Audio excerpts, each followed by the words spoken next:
exhibition is based on the last third of a book that I've just published called Architects, Angels, Activists in the City of Bath, which is a larger study about how women historically contributed to the creation of this architecturally significant city. And in the process of doing my research, I discovered that between 1909 and 1912, over 60 suffragettes came to Bath and on private property created a living monument to their struggle to gain the right to vote for all women. So the exhibition is made up of photographs that were taken to document this very unusual activity. Specifically, the landscape was meant to commemorate the work of women who went to prison as part of their fight for their cause, and who, while they were in prison, underwent hunger strikes to protest their treatment and their imprisonment, but also who were then subjected to force feeding, which was a very violent form of political torture.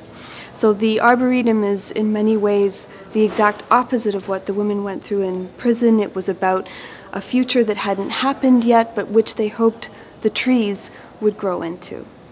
Part of my work on this project was to use art making as a kind of research strategy, as a way of introducing myself to the community that now lives on this arboretum, which was destroyed in the 1960s to make way for a sort of suburban housing estate.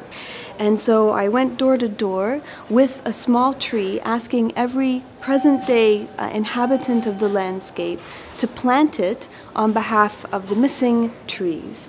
And in the process of doing this, I happened upon a 90-year-old woman named Mary Frayling, who had been one of the locals who had stepped in to try and save as much as she could of the plaques that had been put in the ground for each tree. And she had also saved all the original glass plates from which the exhibition photographs are taken. What we did last year was myself and the City of Bath and a number of feminist academics got together and we organized a commemorative tree planting ceremony in which we planted 3 Austrian pines across the City of Bath in public parks. So you can go to the city today and be part of the commemoration that the suffragettes originally wanted.